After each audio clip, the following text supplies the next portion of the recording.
Capítulo 11.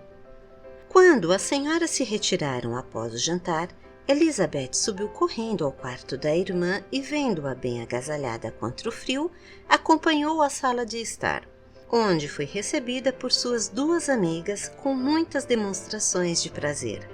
E Elizabeth nunca as tinha visto tão gentis como durante a hora que se passou antes da visita dos cavalheiros. Sua desenvoltura na arte de conversar era considerável. Sabiam descrever um espetáculo em detalhes, contar histórias com graça e zombar dos conhecidos com senso de humor. Mas, ao entrarem os cavalheiros, Jane deixou de ser o centro das atenções. Os olhos da senhorita Bingley voltaram-se ao mesmo instante para Darcy, e ela tinha algo a lhe dizer antes que ele pudesse dar alguns passos à frente. Ele se dirigiu à senhorita Bennet, cumprimentou-a com cortesia. O Sr. Hurst também lhe fez uma leve referência e disse estar muito contente. Mas as efusões e o entusiasmo ficaram por conta do cumprimento de Bingley, cheio de alegria e atenções. A primeira meia hora foi gasta em avivar o fogo, e a fim de que Jane não sofresse com mudanças de temperatura entre os cômodos, ele insistiu que a acomodassem do outro lado da lareira, para que ficasse distante da porta. Sentou-se então ao seu lado e mal falou com qualquer outra pessoa. Elizabeth, costurando no outro canto da sala, observava tudo aquilo com grande prazer. Terminando o chá, o Sr. Hurst insinuou a cunhada à mesa de jogos, mas em vão. Ela sabia que o Sr. Darcy não estaria interessado em cartas, e o Sr. Hurst logo viu rejeitado seu pedido, mesmo quanto feito às claras. Ela lhe garantiu que ninguém pretendia jogar, e o silêncio de todo o grupo diante do assunto pareceu lhe dar razão. O Sr. Hurst nada pôde fazer além de esticar em um dos sofás e adormecer. Darcy apanhou um livro, a senhorita Bingley fez o mesmo, e a senhora Hurst, ocupada sobretudo em brincar com suas pulseiras e anéis, participava de vez em quando da conversa do irmão com a senhorita Bennet. A atenção da senhorita Bingley estava tão voltada para a observação dos progressos que o Sr. Darcy fazia no livro dele, quanto para a leitura do que tinha nas mãos. E durante todo o tempo perguntava algo ou olhava a página lida por ele. Não conseguiu, entretanto, envolvê-lo em qualquer conversa. Ele apenas respondia às suas perguntas e continuava a ler. Afinal, um tanto exausta pela tentativa de se distrair com seu próprio livro, que só tinha escolhido por ser o segundo volume do dele, ela deu um grande bocejo e disse: "Como é agradável passar uma noite desta maneira! Declaro que, sem dúvida, não há prazer como a leitura. Como nos cansa depressa qualquer outra coisa que não seja um livro. Quando eu tiver minha própria casa, ficarei desolada se não tiver uma excelente biblioteca." Ninguém lhe respondeu. Ela então bocejou mais uma vez, deixou de lado o livro e passou os olhos pela sala em busca de alguma diversão. Ao ouvir o irmão mencionar a senhorita Bennet um baile, voltou-se de repente para ele e disse: "Aliás, Charles, você está mesmo pensando seriamente em dar um baile em Netherfield? Eu o aconselharia, antes de se comprometer, a pedir a opinião dos presentes. Ou muito me engano, ou há entre nós alguns para que um baile seria mais um castigo do que um prazer." "Se você se refere a Darcy", exclamou o irmão, "ele pode ir dormir se preferir, antes que a festa comece, mas quanto ao baile já é coisa decidida, e tão logo Nixon tenha preparado a sopa branca, distribuirei os convites." "Eu gostaria muito mais de bailes", retrucou ela, "se fossem organizados de outra maneira. Mas há algo insuportavelmente entediante no modo como, em geral, transcorre esse tipo de reunião. Seria, sem dúvida, muito mais racional se a ordem do dia fosse conversar em vez de dançar." "Muito mais racional, minha querida Caroline, com certeza, mas não se pareceria muito com um baile." A senhorita Bingley não respondeu, e logo depois levantou-se e andou pela sala. Seu porte era elegante e ela andava bem. Mas Darcy, a quem tudo isso se destinava, continuava inabalável em sua leitura. Em desespero de causa, decidiu-se por mais um esforço e, voltando-se para Elizabeth, disse: Senhorita Eliza Bennet, deixe-me convencê-la a seguir meu exemplo e dê uma volta pelo salão. Garanto-lhe que é muito revigorante depois de ficar tanto tempo sentada na mesma posição. Elizabeth ficou surpresa, mas concordou de imediato.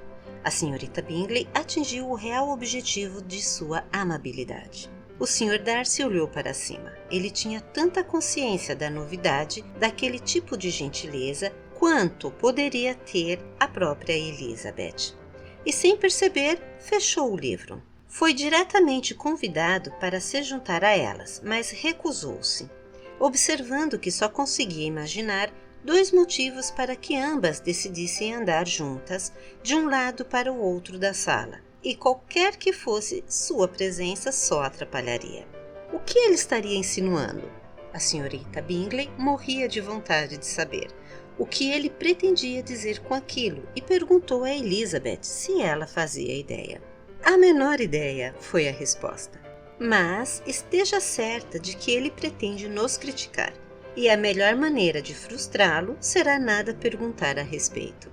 Não faço a menor objeção em explicá-los, disse ele tão logo ela o deixou falar. Ou as duas escolheram esta maneira de passar a noite porque são confidentes uma da outra e têm assuntos secretos para discutir, ou porque têm perfeita noção de que sua silhueta é mais atraente quando andam. No primeiro caso, eu as atrapalharia, e no segundo posso admirá-las muito mais estando sentado junto à lareira. Mas que absurdo! Exclamou a senhorita Bingley. Jamais ouvi algo tão abominável. Como podemos puni-lo por dizer tais coisas? Nada mais fácil se é apenas o que pretende, disse Elizabeth. Todos podemos atormentar e punir uns aos outros. Irrite-o, ria dele. Sendo tão sua amiga, deve saber como fazê-lo. Mas palavras de honra eu não sei. Asseguro-lhe que minha amizade ainda não me ensinou isto. Irritar a atitude tranquila e a presença de espírito. Não. Sinto que ele pode nos vencer nesse terreno. E quanto a rir, não vamos nos expor, por favor. Tentando rir sem motivos. O Sr. Darcy só tem do que se orgulhar.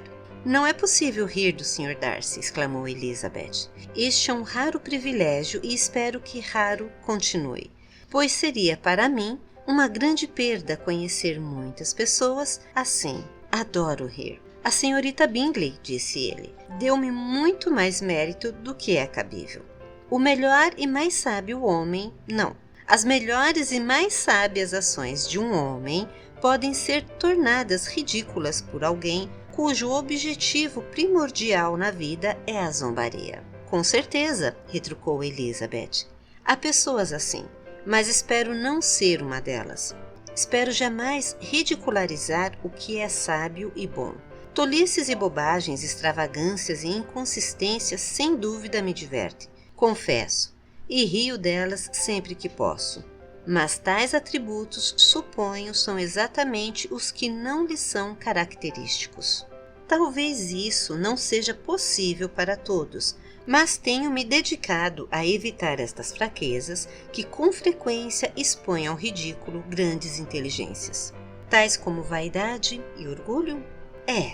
Vaidade é realmente uma fraqueza, mas o orgulho... Quando há uma genuína superioridade de espírito, o orgulho está sempre sob controle. Elizabeth virou-se para ocultar um sorriso. Sua avaliação do Sr. Darcy terminou, suponho? Disse a senhorita Bingley. E qual o resultado? Estou absolutamente convencida de que o Sr. Darcy não tem defeitos. Ele mesmo confessa sem dissimulações. Não, disse Darcy, não tive tal pretensão. Tenho defeitos de sobra, mas não são, espero, de discernimento. Ao meu temperamento não dou grande crédito. Ele é, acredito, muito pouco condescendente.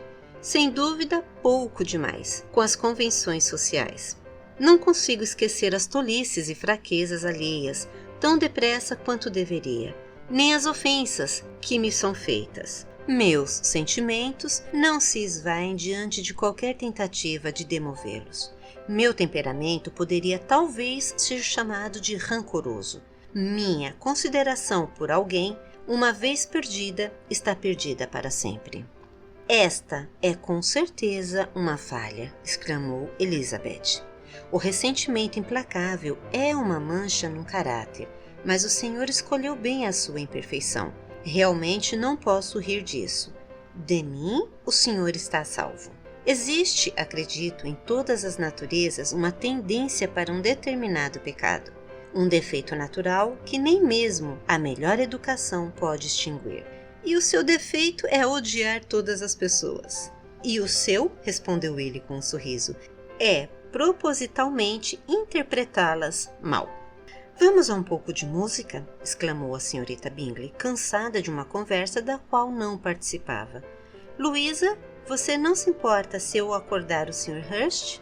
A irmã não fez a menor objeção, e o piano foi aberto. Darcy, depois de alguns momentos de reflexão, não lamentou o fato. Começava a perceber o perigo de dar demasiada atenção a Elizabeth.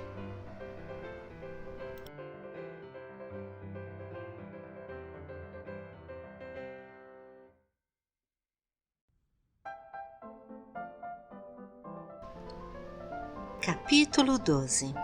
Como resultado de um acordo entre as irmãs, Elizabeth escreveu na manhã seguinte à mãe, pedindo que a carruagem lhes fosse mandada no decorrer do dia. Mas a senhora Bennet, que calculara que a estada de suas filhas em Netherfield se estenderia até quinta-feira seguinte, o que teria dado a Jane uma semana, não se disporia de bom grado a tê-las de volta antes. Sua resposta, portanto, não foi favorável, pelo menos não aos desejos de Elizabeth, que estava impaciente por se ver em casa. A senhora Bennet escreveu-lhes que não seria possível ter a carruagem antes de quinta, e ao final do bilhete estava dito que, se o Sr. Bingley e sua irmã insistissem para que ficassem por mais tempo, poderia dispor das duas sem problemas. Contra a ideia de ficar por mais tempo, entretanto, Elizabeth estava determinada, além de não esperar tal insistência e, pelo contrário, receando serem consideradas intrusas por lá permanecerem sem necessidade. Insistiu com Jane para que pedisse imediatamente emprestada a carruagem do Sr. Bingley e ficou então decidido que sua intenção original de deixar Netherfield naquela manhã seria apresentada e o pedido feito. O comunicado gerou diversas demonstrações de interesse e muito foi dito sobre desejarem que ficassem pelo menos até o dia seguinte, para que cuidassem mais de Jane, e por um dia sua partida foi adiada. A senhorita Bingley lamentou então ter feito tal proposta, pois seus ciúmes e antipatia por uma das irmãs em muito excedia o afeto pela outra. O dono da casa lamentou com sinceridade saber que iriam tão depressa e por diversas vezes tentou convencer a senhorita Bennet que isso não seria prudente, que ela ainda não estava totalmente curada. Mas Jane era firme quando sentia que fazia o que era correto. Para o Sr. Darcy, a informação foi bem-vinda. Elizabeth já ficara tempo suficiente em Netherfield. Ela o atraía mais do que gostaria, e a senhorita Bingley era descortês com ela, e com ele mais irônica do que o de hábito. Decidiu-se sensatamente a tomar especial cuidado para que nenhum sinal de admiração lhe escapasse agora, nada que pudesse aumentar nela a esperança de influenciar sua felicidade. Consciente de que tal ideia havia sido sugerida, seu comportamento durante o último dia seria crucial para confirmá-la ou destruí-la. Firme em seu propósito, mal lhe dirigiu 10 palavras durante todo o sábado, e embora tivessem sido uma vez deixado a sós por meia hora, concentrou-se com mais afinco em seu livro e sequer olhou para ela. No domingo, depois da missa matinal, deu-se a separação, agradável para quase todos. A cortesia da senhorita Bingley em relação a Elizabeth aumentou bem depressa, assim como seu afeto por Jane, e quando as duas partiram depois de reafirmar à última o prazer que sempre lhe daria estar com ela, fosse em Logbor ou em Netherfield, e de abraçá-la com ternura, chegou a apertar a mão da primeira. Elizabeth despediu-se de todo o grupo com o melhor dos humores. Em casa, não foram recebidas com muita cordialidade pela mãe. A senhora Bennet surpreendeu-se com a sua chegada e achou que tinham feito muito mal em se dar tanto trabalho, além de ter certeza de que Jenny se resfriara outra vez. Mas o pai, embora muito lacônico em suas demonstrações de prazer, ficou realmente feliz ao vê-las. Ele percebera a importância de ambas no ambiente familiar. As conversas noturnas, quando todos se reuniam, havia perdido grande parte da animação e quase todo o sentido com a ausência de Jenny e Elizabeth. Encontraram Mary, como sempre, mergulhada no estudo do baixo contínuo e da natureza humana, e precisaram apreciar alguns trechos e ouvir novas observações a respeito de antigos conceitos morais. Catherine e Lydia tinham informações de outro tipo. Muito havia sido feito e muito havia sido dito no regimento desde a quarta-feira anterior. Diversos oficiais jantaram com seu tio. Um soldado fora açoitado e corria o boato de que o coronel Forster ia se casar. Capítulo 13. Espero, minha cara, disse o Sr. Bennet à sua esposa enquanto tomavam o café da manhã no dia seguinte, que a senhora tenha mandado preparar um bom jantar para hoje, porque tenho motivos para crer que alguém se juntará ao nosso grupo familiar. O que quer dizer com isso, meu caro? Não há convidado algum, tenho certeza, a não ser que Charlotte Lucas apareça de repente, e espero que minha comida seja satisfatória para ela. Não acredito que tenha sempre coisa igual em casa. A pessoa de quem falo é um cavalheiro e um estranho. Os olhos da senhora Bennet soltaram faíscas. Um cavalheiro e um estranho. É o Sr. Bingley, tenho certeza. Mas, Jane, você não disse uma palavra a respeito. Que menina sonsa. Bem, tenho certeza de que ficarei muitíssimo feliz recebendo o Sr. Bingley. Mas, santo Deus, que falta de sorte! Não há como conseguir um pedaço de peixe para hoje. Lydia, meu amor, toque a campainha. Preciso falar com Hill agora mesmo. Não é o Sr. Bingley, disse o marido. É uma pessoa que nunca vi em toda a minha vida. Isso provocou perplexidade geral e ele teve o prazer de ser avidamente interrogado pela mulher e pelas 5 filhas ao mesmo tempo. Depois de se divertir por algum tempo com tanta curiosidade, explicou. Há cerca de 1 mês recebi esta carta e há uns 15 dias eu respondi, pois considerei o caso um tanto delicado e achei que lhe deveria dar atenção. É carta do meu primo, o Sr. Collins, que com a minha morte poderá mandar todas vocês saírem desta casa quando bem entender. Oh, meu caro, exclamou a Sra. Bennet, não aguento ouvi-lo mencionar este assunto. Por favor, não fale neste homem odioso.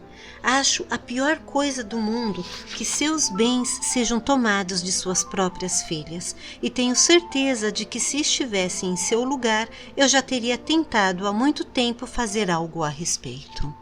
Jenny e Elizabeth tentaram explicar-lhe o que era um legado inalienável.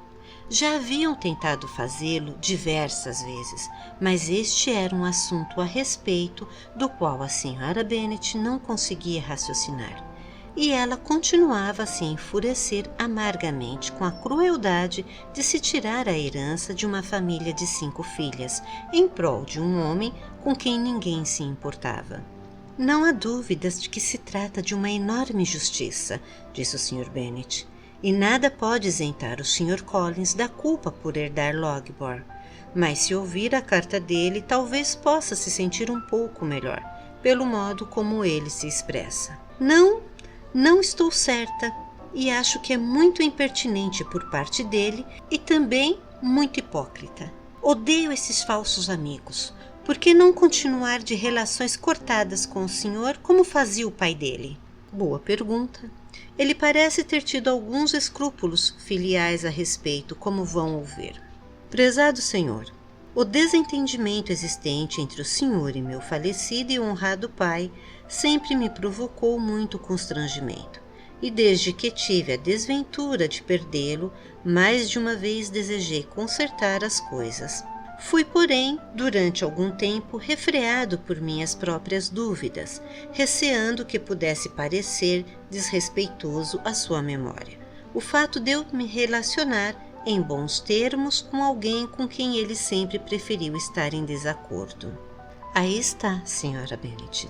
Decidi-me agora, porém, a respeito, pois, ao ser ordenado padre na Páscoa, tive o privilégio de ser agraciado com o patronato da muito honorável Lady Catherine de Bourgh, viúva de Sir William de Bourgh, cuja generosidade e beneficência me escolheram para a inestimável reitoria desta paróquia, onde todos os meus esforços se concentrarão em servir Sua Senhoria com gratidão e respeito, e estar sempre pronto para presidir os ritos e cerimônias instituídos pela Igreja da Inglaterra. Ademais, como clérigo, sinto ser meu dever promover e consolidar a bênção da paz em todas as famílias ao alcance da minha influência. E por isso me parabenizo por serem minhas proposições altamente recomendáveis e por acreditar que o fato de ser eu o próximo na linha de sucessão